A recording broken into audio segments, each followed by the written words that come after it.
अस्सलामुअलैकुम, क्या हाल चाल हैं? ठीक ठाक। अल्लाह पाक आपको अपने घरों में शाद और आबाद रखे।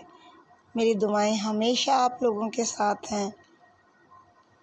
आज मैंने अपनी एक वीडियो अपलोड की थी। अल्हम्दुलिल्लाह उसका अच्छा रिस्पांस आ रहा है।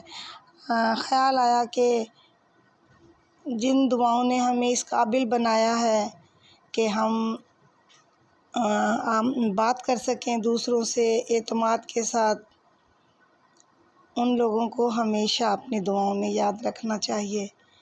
माँ एक ऐसी हस्ती है जिसके लिए इन अल्फाज हमारे लबों का साथ नहीं देते। उनकी जितनी भी हमारे लिए कोशिशें हैं हम इस दुनिया में हमें सरवाइव करवाने की, उनका हम एक रात का भी उनको हिसाब नहीं दे सकते। तो सोचा माँ के लिए कुछ अशार हो जाएं। हम जब भी किसी कामयाबी के ऊपर कदम रखते हैं तो इसमें हमारी मेहनत का दखल नहीं होता। याद रखिए कि सिर्फ़ मेहनत काफ़ी नहीं होती। हमारी मेहनत का सिला हमारे वो माँ के हाथ हैं जो उठते हैं और सिर्फ़ हमारी कामयाबी के लिए ही अल्लाह पाक से फ़रियाद करते हैं। कुछ अशार हैं उनकी मोहब्बत में जो मैंने कहे हैं। मैं कोई शायरा नहीं हूँ। आप यकीन करें कि ये मेरी पहली ही कोशिश आप समझ लें।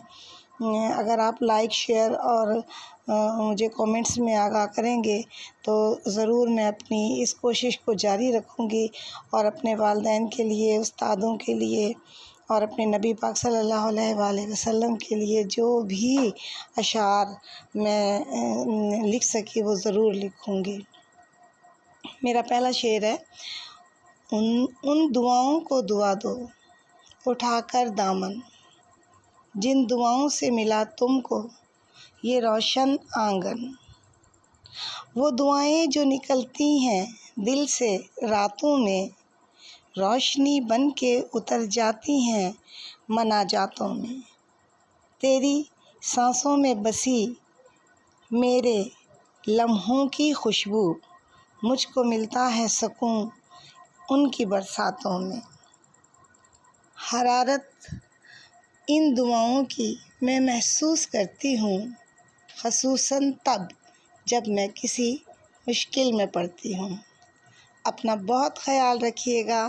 अल्लाह पाक आपकी तमाम नेक हाजात को अपनी बारगाह में कबूल और मकबूल फ़रमाए और हम सब के सरों पे वालिदैन के साए सलामत रहें।